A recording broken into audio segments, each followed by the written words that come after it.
अस्सलामुअलैकुम वरहमतुल्लाहि वबरकातुह। 1400 साल पहले बताया गया एक ग़िज़ाई राज साइंस आज भी जिसे ग़िज़ाइयत का शाहकार मानती है। इस पर हुई कुछ जदीद रिसर्च के हैरत अंगेज़ इंकिशाफ भी आपके सामने रखूँगा। पहले बात कर लेते हैं राज की।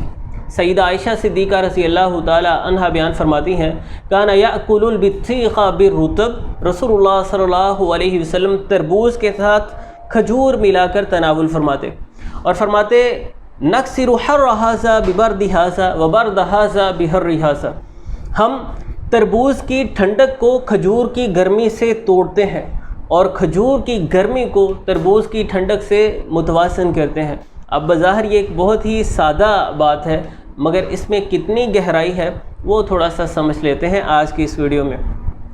इन दोनों चीज़ों की अलग अलग इनफरादी तौर पे हम खूबियों की बात करें तो खजूर फौरी तवानाई का ज़रिया बनती है, बदन को ज़रूरी मिनरल्स फराहम करती है।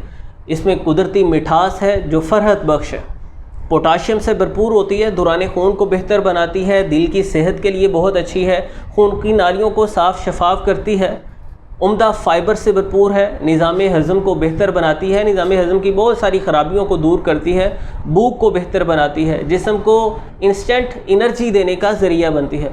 लेकिन साथ ही साथ कुछ लोगों को इससे गर्मी की अलामत महसूस होना शुरू हो जाती हैं, बेचैनी महसूस होना शुरू हो जाती है। कुछ लोगों को खजूर खाने से ख़ारिश का मसला हो जाता है और कुछ लोगों का निज़ाम हज़म अपसेट हो जाता है, मैदे में तेज़ाबियत की, एसिडिटी की शिकायत हो जाती है या बदन में तल्ख़ी बेज़ारी सी महसूस होती है।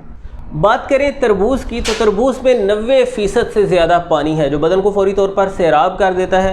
पसीने वगैरह की सूरत में जो इलेक्ट्रोलाइट्स का इम्बैलेंस हो जाता है उसे भी कवर कर देता है, निज़ाम हज़म को बेहतर बनाता है, कूलिंग इफ़ेक्ट देता है, बदन को फ्रेश और ताज़ा दम कर देता है। लेकिन साथ ही साथ कुछ लोगों का निज़ाम हज़म इससे अपसेट हो जाता है, पेट ख़राब हो जाता है या तरबूज खा के जिस्म में सुस्ती सी, थकान सी महसूस होती है, बदन में ठंडक का गलबा महसूस होता है। जिन लोगों को जिस्म में दर्दें रहती हैं उनकी अलामात में बाज़ औक़ात शिद्दत आ जाती है, सुस्ती, थकान जैसी अलामात पैदा हो जाती हैं।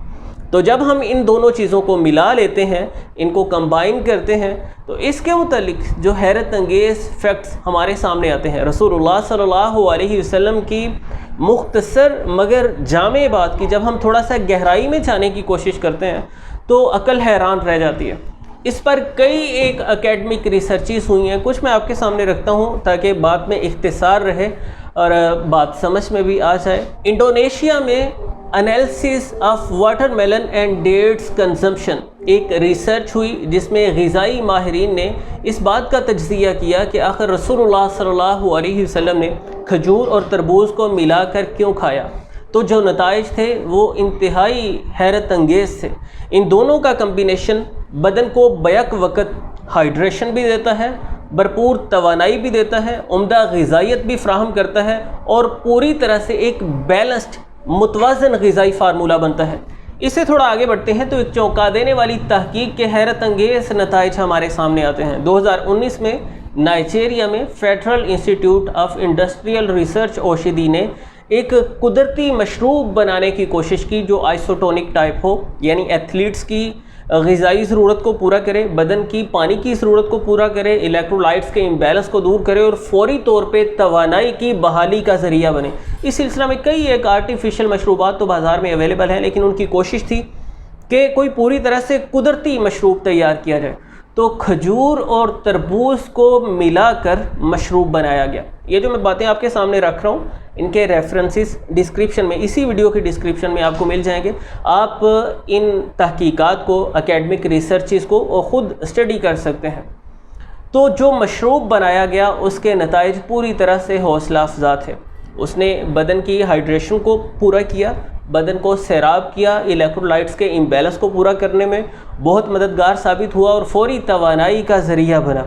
उसमें मज़ीद काम हो रहा है, मतलब उसको पूरी तरह से कमर्शियल करने के लिए, यानी जो नताइज सामने आए उसमें जो फ्लेवरफुल मशरूबात हैं उनकी तरफ रुझान आवाम का ज़्यादा देखा गया। ये कुदरती था तो ज़्यादा फ्लेवरफुल नहीं था, इसलिए कमर्शियल पैमाने पर इसे लॉन्च करने के लिए उस पर मज़ीद काम हो रहा है, तहकीकात हो रही हैं। लेकिन बदन की ज़रूरियात को पूरा करने में ये मुकम्मल तौर पर कामयाब रहा। اس سے سمجھ میں آتا ہے کہ رسول اللہ صلی اللہ علیہ وسلم کے جو غذائی معمولات ہیں، آپ صلی اللہ علیہ وسلم کی جو پسندیدہ غذائیں ہیں اور جو مختلف غذاؤں کے ساتھ آپ نے ملا کے مختلف چیزیں کھائی ہیں، ان میں کئی ایک اسرار و رموز چھپے ہوئے ہیں۔ رسول اللہ صلی اللہ علیہ وسلم کھیرے کے ساتھ کھجور ملا کر کھایا کرتے۔ جب ہم اس کی بھی گہرائی میں جاتے ہیں تو معلوم ہوتا ہے کہ یہ کتنی معتدل ترین اور بدن کے لیے کس قدر شفا بخش مرکب بن جاتا ہے۔ تو کھجور کے ساتھ تربوز کو ملا کے کھانا ہے، یعنی کچھ ٹکڑے آپ تربوز کے کھا رہے ہیں، کچھ کھجور کے ساتھ کھا رہے ہیں۔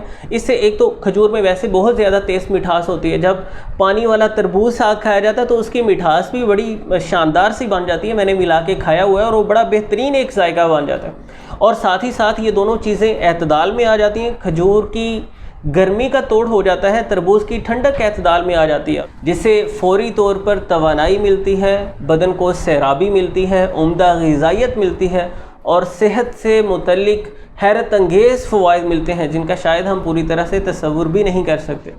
امید کرتے ہیں کچھ باتیں آپ کے لیے فائدہ مند ثابت ہوں گی۔ تربوز کے ساتھ کھجور ملا کر ضرور کھائیے، اور دوست احباب تک بھی اس پیغام کو ضرور پہنچائیے گا۔ ملتے ہیں انشاءاللہ نیکسٹ ویڈیو میں۔ اللہ حافظ۔